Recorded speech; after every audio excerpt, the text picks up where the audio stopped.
Oh, are we live? How do we tell? Yes, I think we're live. Okay.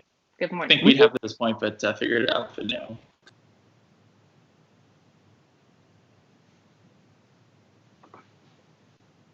Except Ed, how are you today, Ed? I am good. It is crossed over into afternoon here on the other coast away from you guys. I'm in Miami, so where? Oh, you are? Okay, good. Are you at home today, or? Yeah, I've been home for a long time, longer than since my son was born, which is a decade. So I guess that's actually not a good question to ask anymore, because usually among traveling people, it used to be you'd ask like, "Oh, are you home? Have you traveled anywhere interesting lately?" But I guess for most of us, the answer is just no. So I went to Costco. It was very interesting. I mean, I'm sure it is, as long as there are none of the I guess mask warriors or whoever they are who try to argue with the policy. But anyway, so what are we talking about today, Tiffany? we can talk about mask wearing at Costco and other places and how it's a reasonable thing to do. And if everyone did that, we could be through this nonsense sooner, if you want. But that wasn't necessarily the desired topic. We can go with something else as well. I mean, you have a family, Ed. You love theme parks as well. So Yeah. How are you feeling, I guess, about travel or Well, theme maybe we parks should introduce or- Ed a little bit more, just so people sort of Oh. know and can ask their questions. But so one of the reasons why I thought it would be great to talk with Ed is because I think a lot of people are starting to look at summer vacations and what do they do. And it's a little bit different when you are like me and it's just, okay, what are my husband and my dog and I doing? Or Ben and Ford, the same situation. It's just, okay, it's just the two of us and the dog, and it's pretty easy. But Ed, like, you have a whole family with like semi-autonomous children who have like opinions and concerns, and there's a lot more to factor in. Is school starting? Is school not starting? And what do you do? So I thought it'd be helpful to sort of talk through some of that. And then you are a big Disney aficionado, and you guys typically go a lot. So Yeah. I thought we could talk both about like theme park reopening this summer and sort of what you're thinking as a parent and as somebody who would typically go often. And just sort of that whole range. And then people, if you guys have questions and stuff for Ed, just let us know. And to add another question to all that, now that we're front loading all the questions, I guess maybe you could talk a bit about your kids and how do they feel? Like, I can't imagine what it's like to be a parent right now and to explain all of this to children, because none of this makes sense. Yeah. / it's all very Godzilla-esque. So I don't know how that even works with kids. So I would love to hear about that as well. Yeah, and we're kind of, just for clarification and maybe helpful for folks who have questions, we're sort of right on that edge of understanding a pandemic and not understanding a pandemic for our kids, and that we have a 14-year-old who very much understands politics and presidents and schools and governors, and then we have a 9-year-old who loves Legos and theme parks and doesn't really understand why he can't see his friends. And so there's this, in every conversation, there's this dichotomy. And I think, as best illustrated by the short version of where we are in theme parks, is we had a brief discussion with the kids yesterday about a potential plan. And 90 seconds into the plan, the 9-year-old was packing and the 14-year-old was saying, "I will start putting together my list of all the reasons why I don't want to go." Aww. Yeah. We had kind of mapped out for lack of a better term, we'd mapped out sort of a north-south-west strategy when we realized that planes weren't going to be something I felt safe putting my kids on. And so they were, in order of preference, originally it was, well, we have family in Canada. We'd love to go north to visit the family. And then if we had extra time, we were going to follow one of the paths that you and Ford followed, to go all the way east through Newfoundland to, and now I can't remember the name of the island. Pogo Island? Pogo Island. Thank you. Yeah. So if the border's ever open, right? That's well. So when they kicked the border closing to later in July, it was like, all right, well, now we'll consider our west plan, which was scary for me, but it was rent an RV and go to Mount Rushmore. And then as I talked with some friends who said that Universal is essentially empty, we said, well, do we rent an RV and drive south? And those are our three cardinal direction sort of plans right now. I don't really have any other ones. We've talked about a lot of things: visiting family, going to Mount Washington, driving, But everything we're talking about is essentially driving for us now because we just don't see the extra reward for the risk of hopping on a plane. Universal's open already? Sorry, I don't follow theme parks obviously nearly. They are? Yeah, the Universal opened a couple weeks ago, and they mostly successful. I mean, there's some bumps and bruises. I think probably the toughest part about it, without getting overly nerdy, is they haven't adjusted any of the prices. So you just get less of everything for the same price, which for a lot of folks will be a non-starter. Right, which is complicated because I assume that, I mean, I don't know how much of this Universal does because I'm not really a Universal person, but I assume that there aren't like parades and like probably not like character meet and greets and like those kinds of things seem probably not COVID friendly.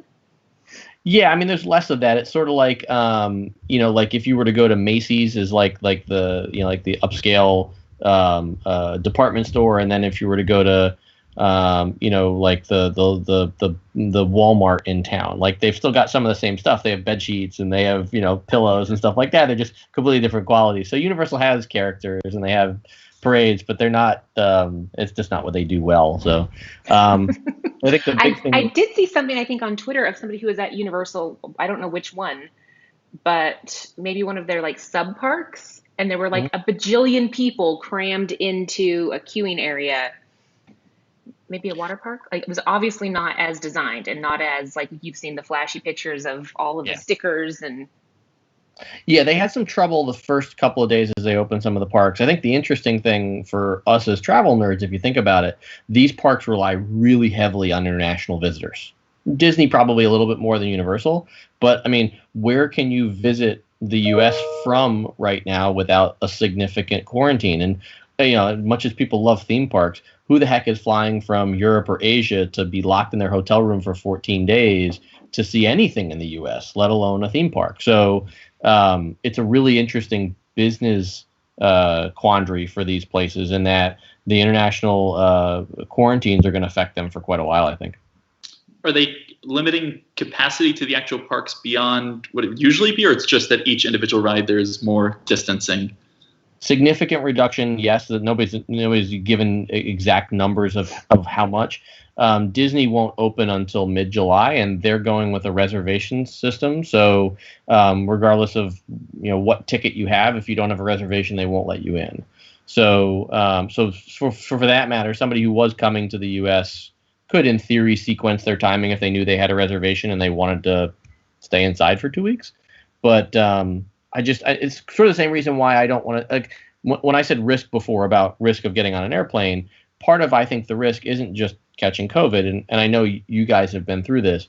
A big part of it is just, what if you get somewhere and the rules change? Or what if you get somewhere and it was a hot day and you ran through the terminal to catch your connecting flight and they stick a thermometer on your forehead and you're 101? Like, you're not sick, but those are all risks. And so I think we're all sort of gauging, maybe we're fine and maybe we're doing everything we need to do, but a procedure shockingly doesn't go the way it's supposed to, and we end up stuck somewhere. That could never happen. It's never. Procedures are always perfect, especially when run by,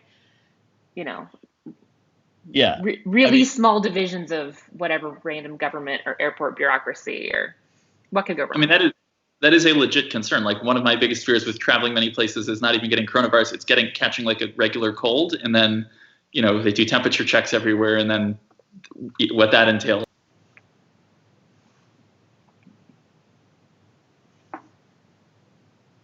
Man, I am sorry that everybody else is frozen. There we go. Domestically, because it's open. Frozen there? Okay, sorry. Is that not? Do you think it's gonna stay as empty as it is, or do you think just right as it opened it was quiet, but now that people realize it's not that crowded, everyone's gonna go there? I don't know. I mean, if you think about geography, Orlando is not necessarily a huge area. There are a lot of people there, don't get me wrong, but a lot of them work in these various parks, and so they've been out of work for a couple of months. They're probably short on cash, and so they're probably not rushing to go back and participate in the local economy. Miami's a solid 2-hour drive, let's say, to Orlando. More than that even, yep. And then you got, Tampa's, there's people that can go, but I initially thought the parks would be crowded. I also thought they'd discount, and so far they haven't discounted. And so I think that it's a hard question to answer. Universal's, without getting overly nerdy, Universal's very different in how they charge for theme parks than Disney does. Disney, you can get into a park for about $100 a day. Universal's almost twice that. And so, Wait, yeah. I haven't been to a theme park and I don't know how long. Wait, how much is the ticket to Universal? What the hell? So right now, on the day it opened, it was $178 to get in as an adult. For one person? For one person. And, if you think about that sort of financial commitment, that, by the way, doesn't count parking, because, unless you teleport in, you're going to pay for parking. So it's a pretty big financial commitment for a family of four to go drop minimum $1,000 if you don't have annual passes or something like that. So that's where I think, there's enough gates, whether it's I don't want to get on an airplane, I don't want to drive a long distance, I don't want to spend hundreds and hundreds of dollars and not ride my favorite ride. I think there are a lot of gates in front of, tons of people jumping back into the theme parks. Okay, hold on. I still have to the $178. Right. This is the thing, Ben, because when people ask me like, oh my gosh, I don't understand how you guys can afford to travel so much. It's like, well, we actually just are not going to theme parks, which are the most expensive vacations a family can take, basically. Because you have that fixed cost. Like, you can't get around, you can reduce. I mean, Ed, do you want to talk about some of the things that you guys do for Disney? Because you do like annual passes and magic, I think. Yep. Yeah, we do voodoo witchcraft, no question. But yeah, Universal is a great example of that. In that the first time we went to Universal, after I got done, cleaning up the mess I made, how shocked I was at the pricing, we decided that it was to go during a peak holiday time. It was cheaper to buy annual passes and go to the parks later in the day under a type of pass that allows you access to more rides after 4 o'clock. We get a year of park access as long as we didn't want any of like the fast access to rides before 4 o'clock. It was cheaper to have a year's worth of access and to have 2 days of regular park access with the fast pass access. As long as you're willing to only go after 4 p.m., which seems maybe ideal in Florida. Yeah. But you were still talking that, for a family of four, for those annual passes, you're still talking well over $2,000, which, thankfully we can afford, but not anywhere near affordable. Yeah. How does Universal, why are my mind is blown. Why are they so much more expensive than Disney? Because like, I think only ever been to all the Disney parks. Yeah. I don't think I've been to the Universal ones, but why? Yeah. They've somehow figured out a way where they don't have as near the real estate as Disney does, and they charge more for the access. And some of it is because they have some things that are that they've grown that are very desirable. Harry Potter is a huge draw for them, and they make a fortune off of it. So they can afford to keep the prices high. Nobody's going to the Bart Simpson, the Curious George rides or the Dr. Seuss stuff. They're all making a beeline for Harry Potter. And I'm a muggle, as my family would say. They're Harry Potter fans. But when you get to the Harry Potter worlds, which I can't remember what they're called, it's they have regular bottles of water, and they're called, and I apologize for anybody who's a Harry Potter fan who's watching this and I get it wrong, I think it's called Gilly water, which is their like water in the books. It's $6 a bottle. It's tap water for $6, and they're selling it by the caseload.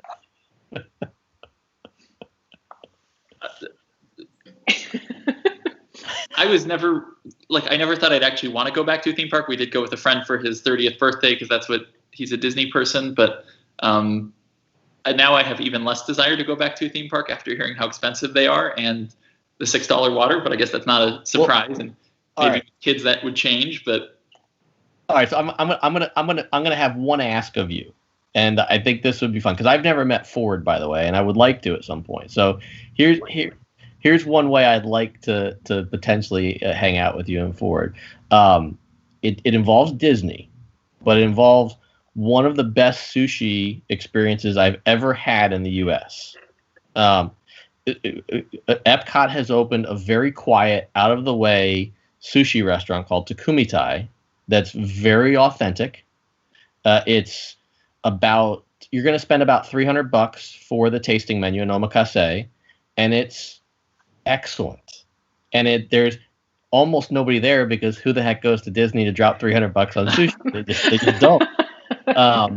They were, and because it's Disney, they taught my kids origami while my wife and I did the tasting menu because they knew that we needed time. So two of the staff just like sat with our kids and made origami with them for 90 minutes while my wife and I drank, $50 glasses of champagne and did omakase. I mean, that is the most compelling argument I've heard for going to Disney in a long time. It's only been open about a year, but it's really, really good. And it's sushi and bone marrow and all kinds of other stuff that's just, very authentic. That's fun. I think also, Ben, I think it is different with kids. Like, we took my nephew in November, and it was the only time that we'd just taken, like, not as a family trip. And we went to Disneyland, which is more digestible if you're not normally a parent and you just had a kid for a weekend. It's less traversing. And it is very different because, like, they're so happy because they're kids. Right? No, I think that would understandably. But you sometimes go without your kids, or at least you've done with summer, these cool, that was more, would you go, because I know you're raising money, would you go otherwise as an adult without, if you didn't have kids?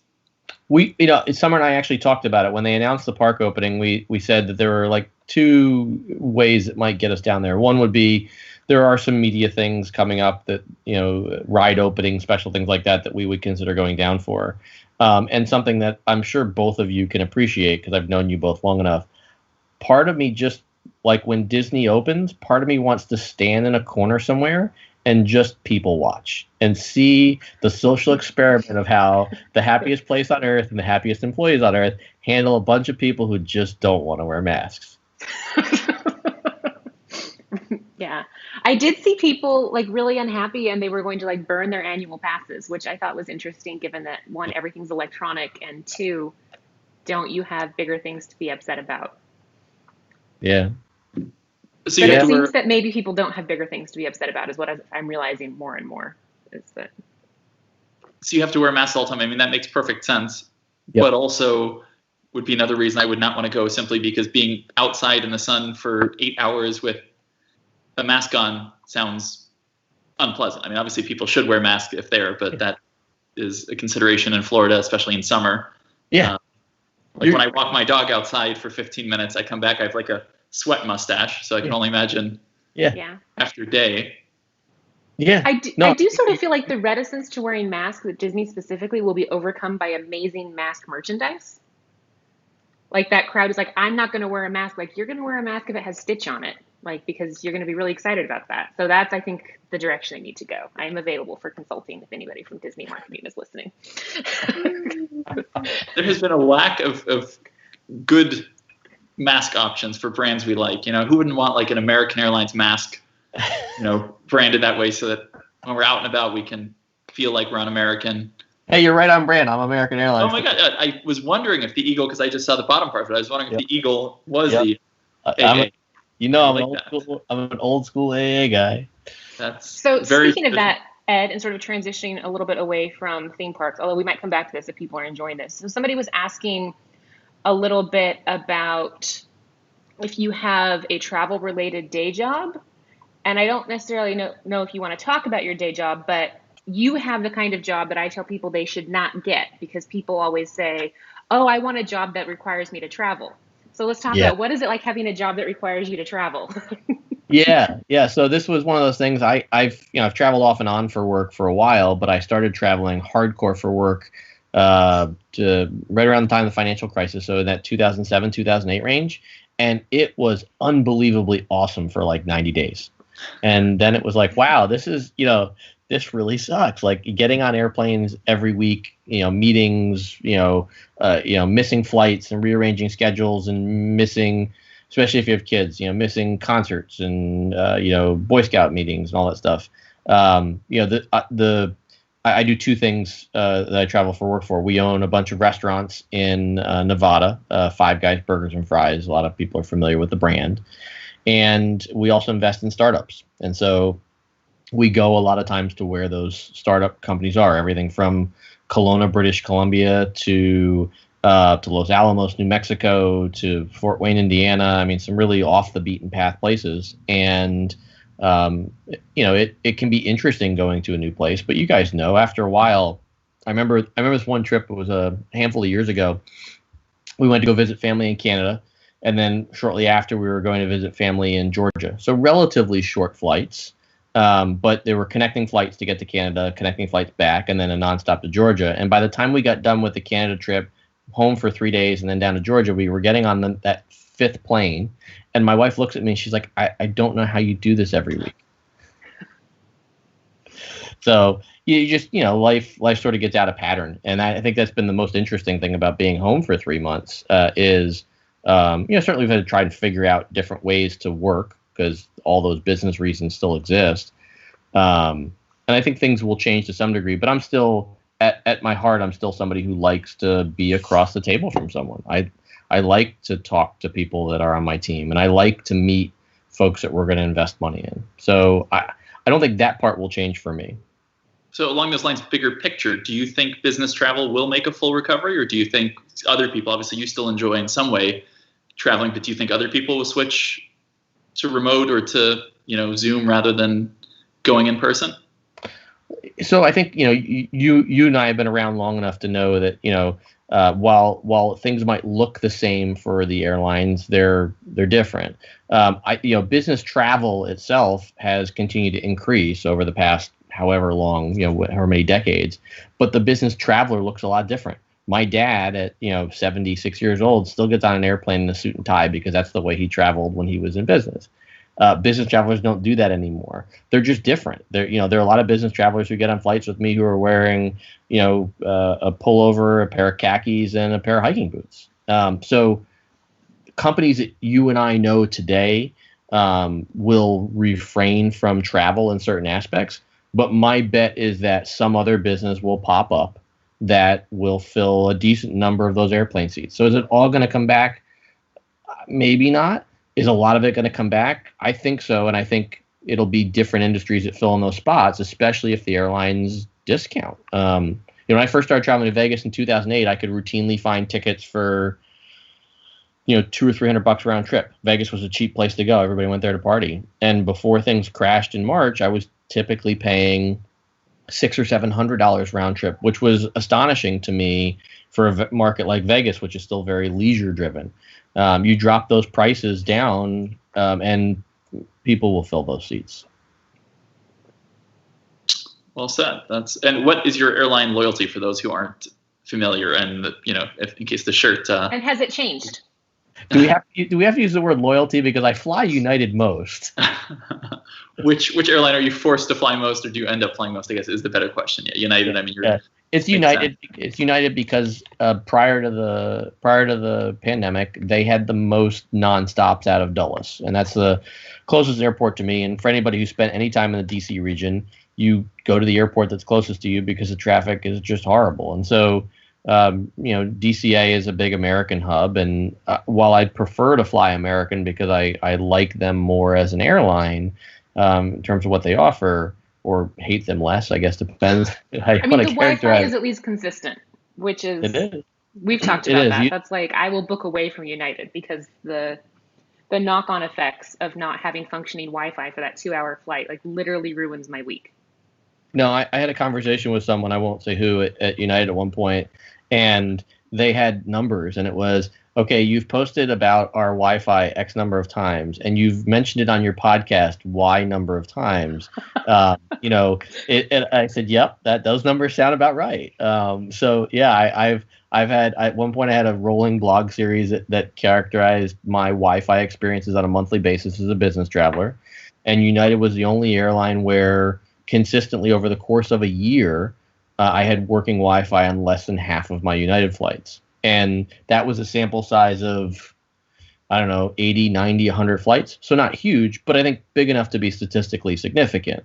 So that's, yes, I fly them the most, but I also, up until recently when things have gotten a little bit better, the Wi-Fi picture was horrendous, which for a business traveler is one of the main pieces of the puzzle. I have Delta status, platinum status with Delta, and I really wanted to make a push for diamond status because they have some decent connecting options out of Dulles. I ended up not doing it this year. It still might be something I do in the future because I feel like they're a better option than United. It's just that trade-off of, am I going to have less time working or with family to make that flight connection? And I mean, even when Wi-Fi is functioning on United, it's not exactly high speed. Like they have no planes yet that have anything high speed. It's all, yeah. I mean, have you talked to anyone there as to what they're thinking, by the way? Are they just like, oh, people don't care about Wi-Fi, you know, that's it, it's a phase? Or what is the... I had a detailed conversation at their media event last year with some folks in that department, and there were parts of it that were off the record, but the parts that were on the record, they started off with, you know, stuff about how they felt like they were improving, and I made some points to them about fleet types where they had actually regressed in the previous 2 months, and they said, well, yeah, we did find a problem with that fleet type, and we're working on it. But overall, we feel like we're improving. And they said and that's what matters. They said it's a hard problem to fix. Admittedly, at that moment, somebody else that you and I know very well, who I won't mention because I don't know if he wants me to mention this, he said, well, you know, there are other airlines with large fleets of 737s that have fixed this issue in the U.S. I think I can guess who it is based on who might say something. Well, you know. So yeah, we have had that conversation, and they feel like they're improving. And they are by the stats I tracked last year. They actually did start improving. But I mean, you know, look, marketing's everything. But you know, when less than half of your flights on certain fleet types don't have working Wi-Fi, and you improve it to 60%, you're improving. But they're improving reliability, but they're not actually improving speeds or anything. So it's not Viasat or GoGo2KU or anything. It's they're slowly creeping into some of that stuff, but it's, for the most part, they've been working more on reliability. And you remember going back in time, like their big play was, we're last into this and we were behind before, but now we're going to vault ahead of everyone because we're going to be best. Yeah, you'd think that would have been an advantage to be the last one to start, to say, okay, well, we can learn from what they did, and then they went with an option that's, you know, soon they hope to have dial-up on 100% of the fleet, it sounds like, basically, because yeah, the only saving grace as a business traveler is, you know, I don't do a lot of heavy Wi-Fi intensive stuff on flights.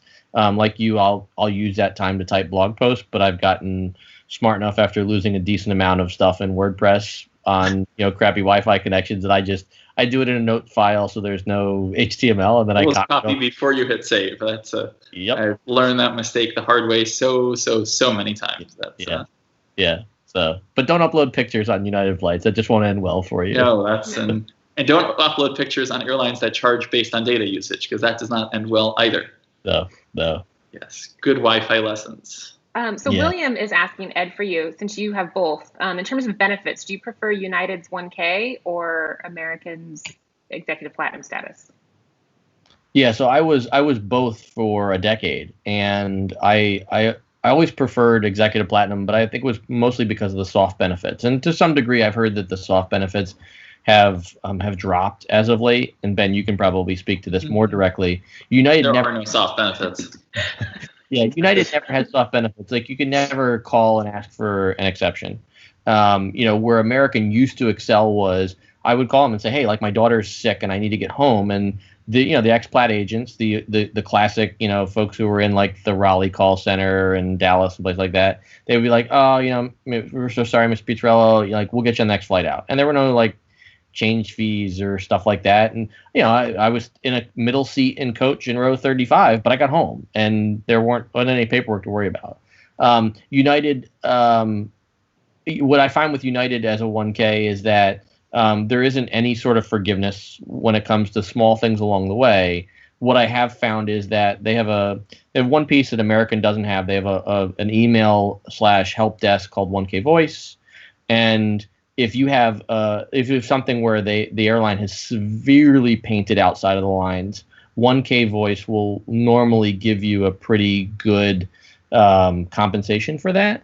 But you have to get pretty far outside of the lines. I completely forgot that American used to actually have like really good service for executive platinums. Yes. And at the time, there was no $15,000 revenue requirement or any of this other garbage. But genuinely, like, the executive platinum desk was phenomenal. And anytime you called up, like, they would find excuses to not charge you a change fee. They're like, are you maybe not feeling well today? You know, they were phenomenal. They were so kind, and that is not a thing anymore. So no. Sad. at this point, there's, I think, no soft treatment at either airline. That's No. Delta does well. I've heard. Yeah, I've heard from folks, and that was one of the reasons why I wanted to make that run to Diamond potentially, because I've heard from folks that they still do get that soft treatment. And I think, for business travelers, I think it makes a huge difference for two reasons. One, schedules are going to change. And so you need that sort of flexibility to understand, like, look, I'll spend 20, 30, 40 grand with you this year. I just, 3 or 4 times a year. It's one of the things I brought up to, I remember I brought up to a reporter a long time ago. I thought airlines should adopt. They should adopt for top tier travelers a get out of jail free card. If you're a top tier elite member, once a year you've got to waive a change fee card or whatever you want to call it. But it's like, hey, like, here's my one time a year. I'm going to spend my 25 grand, whether it's February or December. Here's my time. Like, I just really need to break the rules today. And I promise I'll be loyal the rest of the year. I earned my get out of jail free card.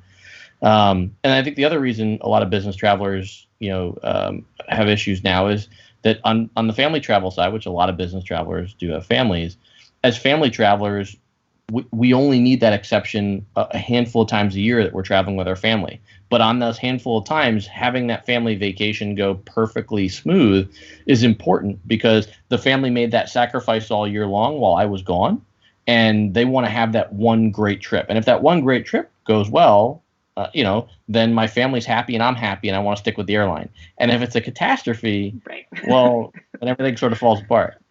And that's something Hyatt does so well with their guest of honor benefit. And I wish more programs had things that honored families and realized, that the things that they deal with when somebody is traveling all the time, and recognize that, because that's so much more valuable if your family feels good than I think anything else. That's, yeah.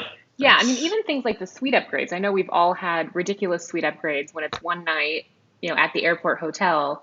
But even something, Ed, I don't know how you handle this, but when I've traveled like with just one of my nieces and we've been in a country that has, room capacity, it's like, okay, we need adjoining rooms and we need to have adjoining rooms. Like, it's not optional. She's not old enough to just be off in a room by herself. Like, there's no combination of the three of us traveling where somebody should be off in a room like down the hall by their hotel, which always just ends up my husband being like, okay, I guess I'll go 5 floors away in that case. But like, I feel like programs that would make that type of stuff easier would make business travelers a lot happier, even though it's not a normal thing that you need. It's just that, 3 times a year maybe? Right. And this is, to Ben's comment about guest of honor, because Hyatt thinks a bit outside of the box and because they have those soft benefits, people they joke about us in the blogging community about how we love Hyatt and, irrationally. Well, here's my irrationality behind Hyatt. I'm Marriott ambassador for, I don't know how many years, since before, Marriott SPG merged. So the better part of a decade. Lifetime globalist with Hyatt, lifetime diamond. I've had their version of a private line agent for 10 years as well. In that period of time, it's typically been policy for Marriott that they won't ask hotels to guarantee connecting rooms. If you can get in contact with a property and have the discussion and talk to a GM, that's fine. But the ambassador, private line agent folks that you get with top tier elite status, that's not their role. They're programmed not to do it. Hyatt, as you said, Tev, not that I don't love a great suite, but when I'm on a family vacation, I need the space. The 4 of us don't share one bathroom when we're at home, so we'd prefer not to share one for a week at a luxury resort. So to some degree, I'll even forego the suite if I know I can have 2 connecting rooms. And for the entire time I've been a Hyatt Elite member, every agent I've ever spoken with on whatever the desk has been called at that time, private lines, ambassadors, my concierges, they all get it. And they're happy to reach out to the property and say, hey, Mr. Pizzarello needs, 2 connecting rooms on such and such a date. Can you guarantee it? They're not forcing the property to do it, but they're asking the property to say, hey, look, we need you to block these. If you can't tell us, he's going to choose a different property. It's totally fine. Just let him know ahead of time. And they make that ask for us for every family vacation. And it's why, all of my searches start with Hyatt, because I know that my family will be taken care of that 3 or 4 times a year. There's nothing in the T&C that says they need to guarantee me connecting rooms. But right. I'd say 90% of the time, Hyatt takes care of that for me. And that's why I keep saying, because I'll never have that problem. Well said. And in general, they just do so much better of a job at managing expectations in my experience. They just, there's rarely, sometimes I'm not delighted by Hyatt stays, but I'm rarely disappointed because they always get things right versus Marriott. I am often very disappointed because the difference between what they promise and what they deliver is often so extreme, even if you're ambassador or whatever. Well, that's got to be so hard with all those brands, especially. Like, Yeah. Hyatt also has too many brands at this point in time, in my opinion. But who cares about Hyatt's brands, because like they actually deliver benefits at all of them, so like it doesn't actually matter. The problem is like when you have to consult, you're like, wait, Courtyard, is that a breakfast one or not? Or right. Oh, but which continent is this on? And then is it a Tuesday? Do you get breakfast? So yeah. I think the only thing I challenge you on at this point is if you really have that expectation going into a Marriott stay by now with the amount of time that you travel, then I feel like you need to bring the meter down. I mean, Ben is a bit of a masochist in that way, though. He's like, look, this is the best possible. He's such an optimist, too. He's like, this is how it could be. And because that's how it could be, that's how it should be. To be honest, I got a real thrill out of staying at Marriott's and seeing how they can screw you with breakfast. Like, stay at this one. Oh, great. A croissant and one glass of juice or one coffee beverage or one tea. Like, thanks. What a generous breakfast. So it's fun to see how badly can they screw you. And I enjoy it. Especially at the higher end properties, right? Like it's not just a generic Marriott, because in many cases those have the lounge, or the generic Sheraton. It's like, wow, this is in our luxury aspirational tier, and this croissant was microwaved like a week and a half ago. And it's such a clear attempt at screwing customers, because I understand if you want to limit costs and everything, but really what they're often trying to do is they don't want you to take your benefit. They want you to order something else.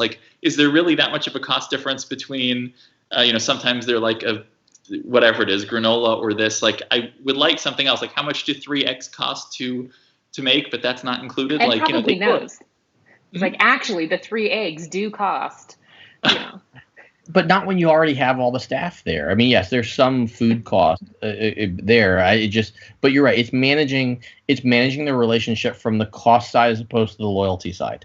And that's what you say again. It may be harder for them to segment this, but top loyalty members bring so much value to the brand. And that's the way the Marriotts of the world advertise themselves to these hotel owners. Marriott goes to them and says, look, if you sign up with us, we're going to fill 60% of your rooms when we snap our fingers.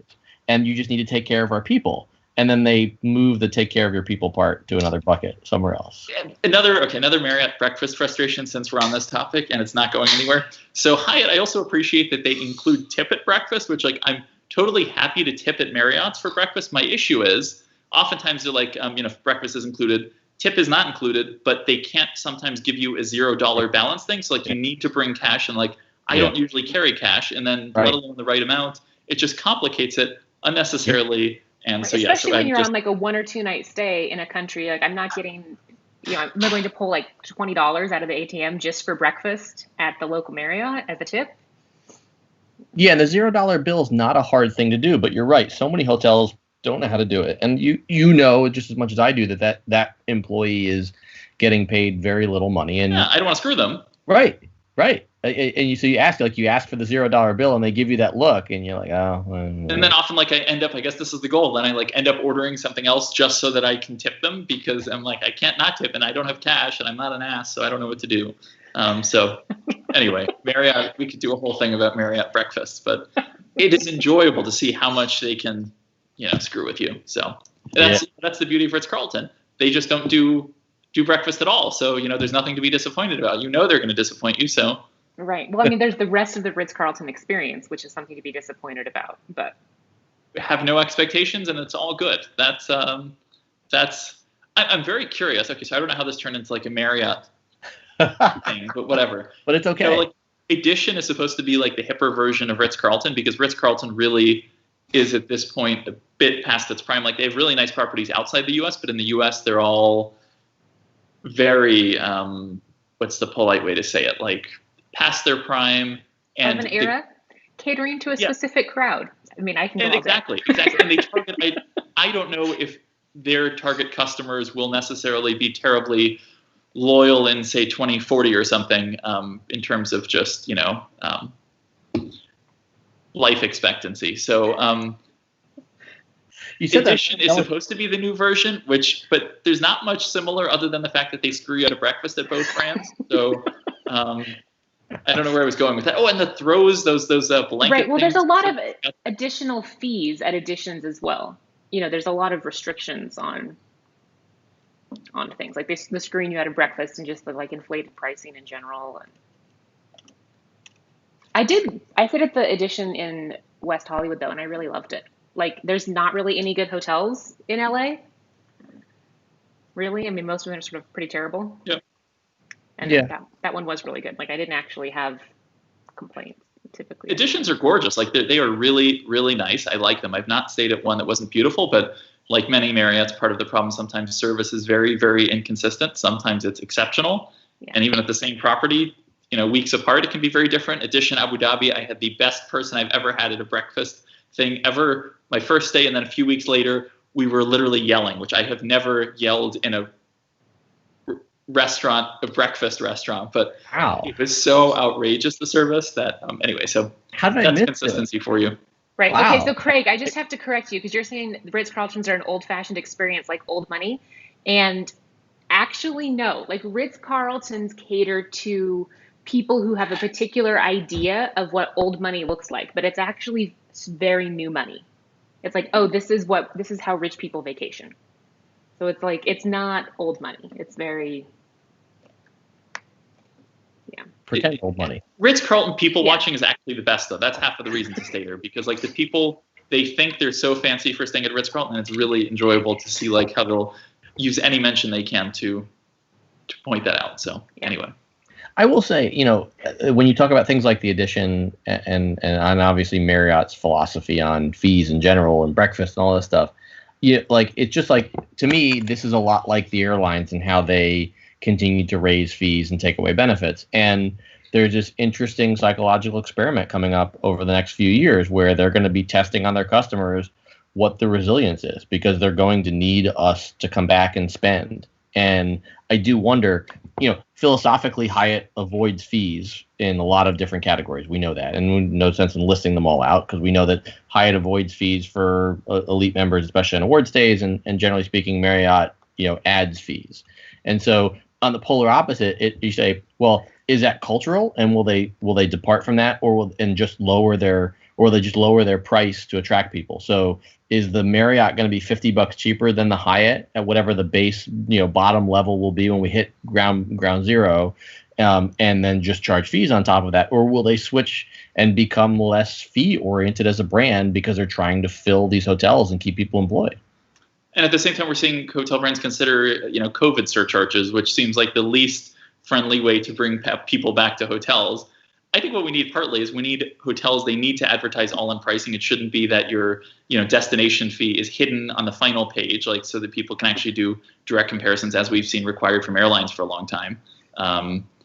Right. The problem with the COVID fees, I mean, I have been horrified by all of the press releases and hotel brands being like, here's all of the things that we're doing now as precautions. And you go through the list, I'm like, this just seems like running a place where other people sleep. Like, you should be doing all these things already. So maybe you shouldn't have said that, because now I am going to just stay in my house forever.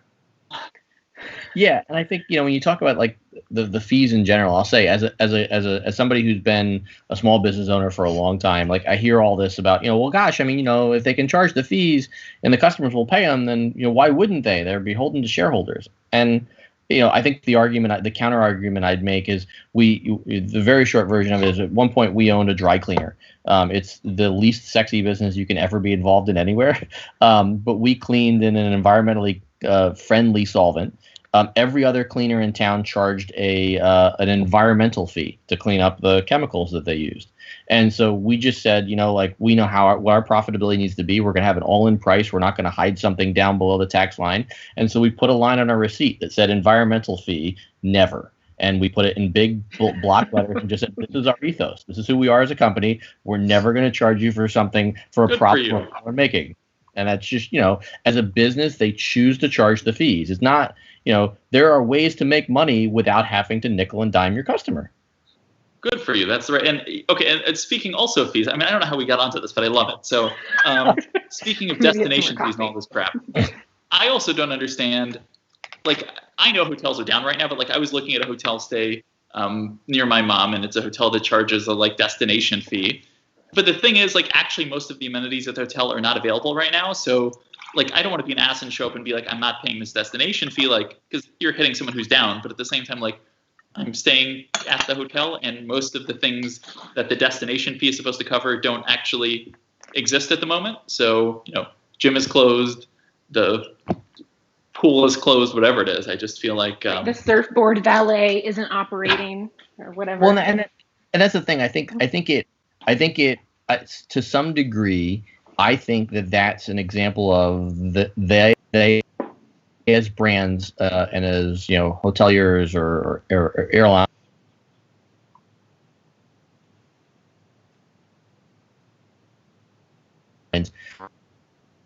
You remember how much the destination fee is? Like $20. Yeah. Okay. So if you showed up, if you looked at that hotel and that hotel cost $20 more a night for the base fee, and they said, look, we're setting rates where we need to be so that we can make sure that we can pay our staff and keep the hotel open and operating in this crisis. Of course, that's totally fine.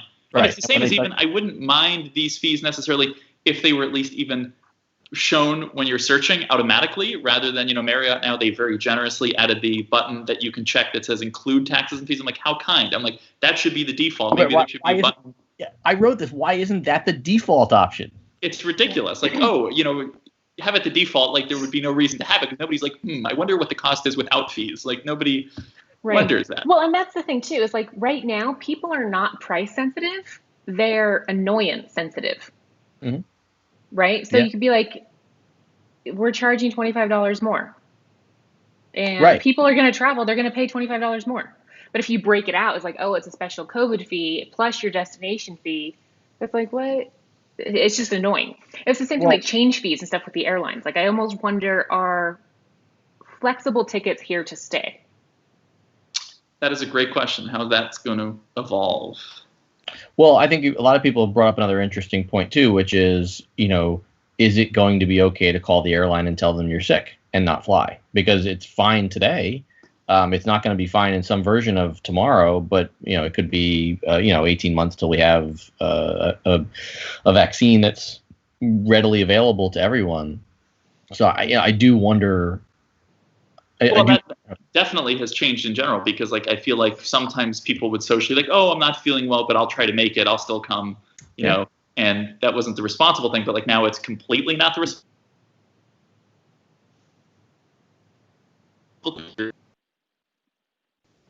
Keep some lessons we've learned probably, and it should be reasonable to call an airline and be like, I am not feeling well. But that's going to change the landscape for sure.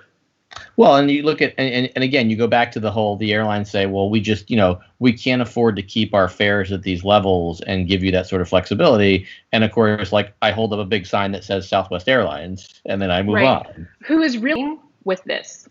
I feel like they could have been saying from the very beginning, it's just something that they already do really well. Is it just me? Right? No, we've been freezing back and forth. I don't know what's going on, but I think it's okay now.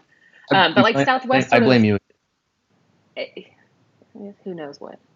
Who knows? But I don't remember what we were talking about. Southwest. They've missed the mark. You're right. Yeah, because it's a great opportunity. It is always this easy for us. You can always do this. All of these other companies, and this is just what we do. Here's the only reason why I'm going to disagree with you from a business standpoint. I just don't think today is the right day to be offering that message, because I think the people that are traveling today and searching today are searching with a purpose because they have to travel and they need to travel. So I don't necessarily know that in this time that's the right tone yet. What I do think, the reason why I think the Southwest strategy is smart in terms of the way they're laying out the network and they're bringing people in and they're not causing friction, is that I do think there's going to be a time where they can say, hey, remember when all those other airlines screwed you last year? We didn't. And I do think that time is coming along the lines of how they've really championed the whole bag fly free thing, even when they might be charging more for a ticket. Right. You're paying $60 more so that you can have your 2 free checked bags, but. Yeah. I give Southwest a lot of credit for making bag fly free a thing that every regular Joe and Jane know and sympathize with, even if it's not the cheapest ticket. And I take that marketing team, and I think there are some smart folks down there, and I think they're sitting there saying, let's build this opportunity and we will build ourselves into this marketing effort. I think you're absolutely right. There's long-term potential there. I think the one thing I find interesting in all this is, for example, if you go to United.com's homepage right now, the first banner is, there are no change fees when you book through June 30th. When you go to Southwest website, they have 4 rotating banners, and not a single one of them talks about how there are no fees, which is not to say, like, obviously a lot of their customers already know that's the case, but you'd think they would at least have one banner that says, no change or cancellation fees as always. That's not even being like, hey, look at those guys. But you're right. I mean, definitely it's more of a long-term play, but I guess they just assume everybody knows Southwest doesn't have fees. But do people know that? It's really interesting here. Like, I don't know how much, I mean, Ben, you don't know a lot of people with like families who are booking spring break trips, but here in Spokane, like, it was a huge pain point in the community because spring break here is like after Easter. So it was like a month after things shut down, and there was so much uncertainty, like, cancel. What do I do? Am I getting a voucher? Like, it was really, really stressful for anybody with kids. And then it's like, okay, well, you can rebook, within a year of when the ticket was issued. And it's like, well, the ticket was that doesn't let me travel during spring break next year. And so it, a little bit of that, like, you can just, people who had tickets on Southwest, like, oh my gosh, it was so easy, but my return ticket was on American and they made it so hard. So it's really interesting in terms of that. Like, anybody who dealt with it has a strong opinion now. Holy cow, Ben, what is wrong with your Wi-Fi today? See, they've had the technology for so long. Oh, sorry. Did I freeze or? No, I can hear him. Yeah. Okay. Yeah. Sorry. Southwest, though, like, it's actually really, really easy to change and cancel tickets, which is not the case. Like, I realized, not that I was surprised by this, but like changing or canceling a ticket on American requires calling, which requires getting in a 15-hour queue if you're not executive platinum. And just how easy they make it is another thing that's awesome. So I think the message from the past hour here has been Southwest is awesome, Hyatt is awesome, Marriott is not, and American is not what it once used to be. I feel like we're going over all the brands. I don't know how we got to this, but I kind of love it. So, well, let's also point out too that Universal is disgustingly more expensive than it should be. We'll just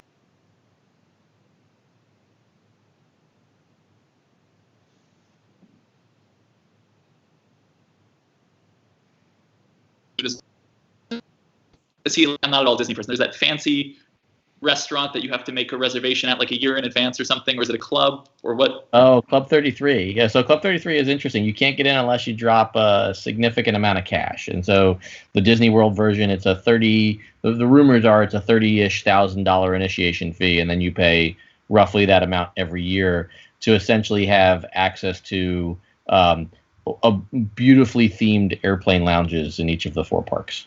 Airport lounges. So you've essentially got a place where you can grab a snack or a drink or a nice plate of food. Does it come with like unlimited tickets to the park, or? Not so much, no. So, okay. So what is the market for that? Is it like people who've been Disney fans all their life and they're rich now and so they keep wanting to do it, or who? And there are some businesses that belong in where it started to become a thing. It was in Disneyland just because of all the TV and movie presence out there. There were a lot of corporate members there who bring folks in, and it was very cachet. So, and they sell, I have the story of a friend of mine who's a big Disney nerd who told me the story of her going in there and seeing a $500 or $600 Dooney and Burke special, Mickey Mouse purse that was only for sale at Club 33. That could only, so once you even get in, there's Club 33 merchandise that you can purchase as a guest. And then there's Club 33 merchandise that you can only purchase if you're the Club 33 member. Is there a resale opportunity there? Like if you're a member that you can resell it to someone else for more because they want to seem like they're like people sell airline elite status and luggage tags on eBay. So yeah, there probably is. But I think just given the amount of cash that you've invested in getting into the club, I think getting booted from Club 33 after spending hundreds of thousands of dollars on your membership because you sold a Dooney and Burke purse to make $500, you'd feel pretty stupid. Isn't there also a waiting list forever long to get in? So there is in Disneyland. The rumor is that they are not sold out at Disney World yet, but they've kept that pretty quiet. It's only valid at either Disneyland or Disney World, or is it a? So I've heard varying stories about what access you get to the other Club 33s. So I can't say for certain, But there are only a certain number of memberships sold at each park. Is there like a Disney Executive Platinum Reserve card that gets you a free Club 33 membership for you and all authorized users? Or wouldn't that be awesome? No, you know that Disney, one area that Disney is just pales in comparison to everything else they excel at is credit cards. Their credit card is that is so bizarre, because from a branding perspective, from everything, like, people don't actually love airlines, but people love Disney. You think they'd love to have a compelling I know, it breaks my heart when I tell people, like, rather than your Disney credit card, you should actually just get the Costco card. You're going to have a better return in general and have more cash that you can actually spend on your Disneyland tickets. But but part of the reason, and this goes back to Marriott and breakfast, if you were a bank, if you were a brand, and you could offer a credit card, and if you said, look, I'm going to give you this credit card, it's going to have a picture of your favorite character on it, and once in a while I'll let you meet that character quicker than other people. And that was enough to get people to pay $100 a year to hold the card. Would you give them more? Or would you just say, look, here's your special card with a picture, like here's your favorite football team, and have at it. And then they'll get, they'll hand out lots and lots of them. Right. I mean, it works, but it's crazy. Yeah, it really does.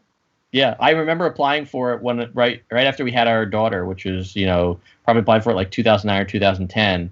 And it was an impulse thing because we had just bought into Disney Vacation Club. And then as I looked down at the benefits of the card, I'm like, Jesus, I'm never going to keep this thing. Like, this is horrible.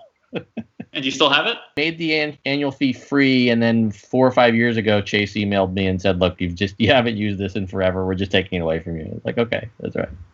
I do think like, if they added even small benefits, like in I know Disney World is different, but Disneyland, you have to pay extra to have your fast passes on your mobile device.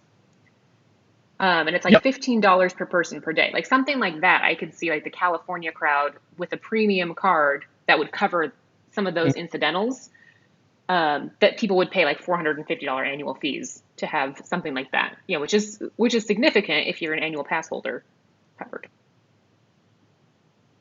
Then it's still I can see that as a potential market.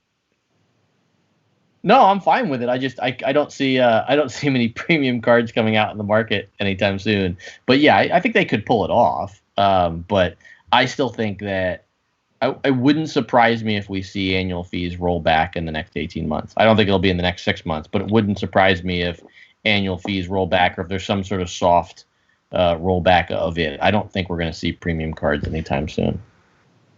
But I'm curious what you think, Ben, on that. Like everything in whether it's travel or credit cards or whatever, I can see things going both ways. So, like, on the one hand, obviously credit card companies are struggling a bit right now. They're trying to figure out their best path forward because there's just so much uncertainty. It's tough, I think, to roll back annual fees because then it's tough to increase them again. So I think we might see more temporary benefits. I think that might be the focus. And for better or worse, like, they have been smart ads from the perspective of issuers. Because, like, how much is Chase paying for the Postmates, a Dash Pass benefit? Like, a lot of these are just, hey, we have a really lucrative client base. Do you want to partner with us? They're probably paying very little for it. So I wonder, I think we might see more temporary benefits because a lot of companies will also be willing to work with these issuers, given that they're trying to drum up business. I think that might be the focus. It's interesting to see Chase with the Sapphire Reserve that renewals being lowered by $100. Like, I think that might be along the lines. I don't think we'll see any permanent annual fee decreases, but rather maybe, we'll give you a $25 credit this year or something. But that's certainly going to change the travel rewards card space because we're going about travel differently now, I think. So. Yeah, and I think you're right. I think there'll be soft reductions in the fees at first. And I think a lot of it just depends on how things work out. You've got, without getting overly nerdy here, you've got different business models. Obviously credit cards need folks to spend to earn these merchant fees. So just holding the card and just having the annual fee isn't really enough to support that part of their business. And so they need the churn. Even if the folks aren't carrying balances, they need to generate transactions. So the temporary categories, like you said, is a great way for them to keep continuing trying to push people to keep that card top of wallet. Interesting as you think about it, American Express has a very different model where they get to dip into both buckets. They're the bank, and so they get a bigger slice of the fee than, say, Chase does because they've got to split that with Visa and MasterCard. But they also have a pricier network of travel offerings, if you will, with human beings sitting in places to help with travel stuff, and lounges around the world for cardholders. So I think we could definitely see different ways that they try and tackle it. But I think just having folks pay the annual fee and not use the card gets to be a pretty bad business equation for them at some point. So they have to, if they can't encourage transactions to increase with things like grocery store bonuses and stuff like that, then I think they have to increase adoption of the card. So if at some point if they can't drive category spend, I think they have to figure out what other levers they can pull. Well said. That's nerdy.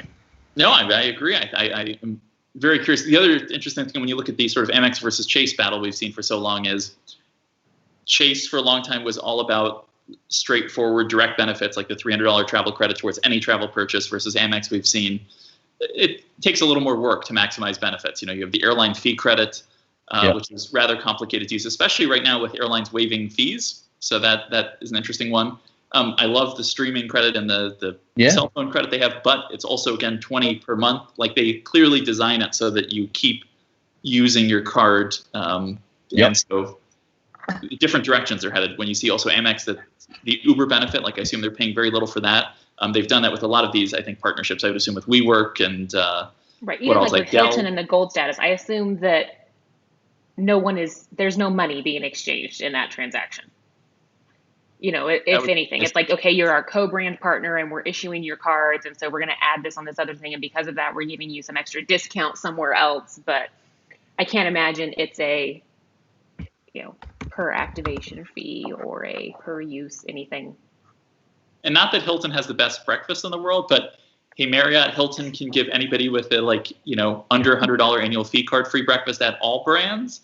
So, But Hilton, it is possible. Yeah. I mean, Hilton does have consistent breakfast.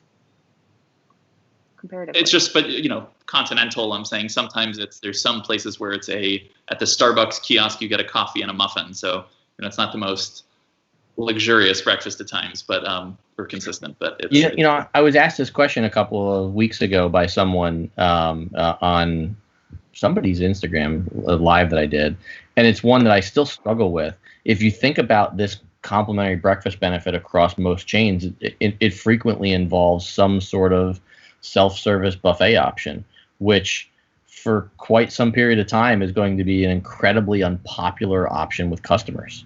And I do wonder. It's already a very unpopular option for these two customers. And I think for me it's perspective. So if I'm on a business trip and I'm running out the door and I need to grab something on the way to a meeting when I'm leaving at 7:30, and I'm staying at a Hyatt place or a Hyatt house, I mean, being able to grab a bowl of cereal or a breakfast sandwich is helpful in 10 minutes or less. What are Hyatt places doing right now? Is it like a buffet with packaged food? Yes, my mom stayed at one a couple weeks ago actually, and it was just everything packaged. Here's like your to-go box of like a big stack of kosher meals or something. It's basically everything wrapped, granola bars and wrapped fruit and things like that. Versus, I will not be sad to see the end of the buffet personally. That's as long as it's not replaced, with the BS like no choice breakfast, continental breakfast. As long as there are some choices on the menu, I think that's always a better option. But that's just me. But that's the thing. I don't think. I mean, take all of these limited service properties. Like, what do you think you're getting? Oh yeah, I mean. So let's take a step back. Let's not even talk about the courtyards, because we know that'll be just an utter disaster. But like, what is a Hyatt place? Hyatt place is probably a bad option because they do have some options you can buy at the counter. So what does a Hyatt house do? What does a Hampton Inn do? They don't have menus. What are they offering you? I assume packaged probably is the only option, and that never tastes as good, I guess, either as something in a buffet. Not that a buffet is amazing. I think if you have any food restrictions, it's just completely untenable. Even I think after food restrictions, I think you're going to have a general tendency from folks to really not want to grab a spoon in a buffet for a while. So I think look, I mean, I'm not saying that I'm not saying it's the safest option in the world, but I've never really had a problem grabbing a hard-boiled egg from a stack of hard-boiled eggs in a buffet with a pair of tongs. Like, that doesn't bother me. But for some people right now, that's a very real, like not going to do it. You're a good man, Ed. That bothered me before this whole thing started. So, when you see how just people touch most people are fine. The problem is, like most things in life, it's the few percent of people who are just jerks who like touch multiple things, put it back, lick their finger and then do something. It's just, not that before coronavirus that was going to kill me, but it kind of disgusted me. So.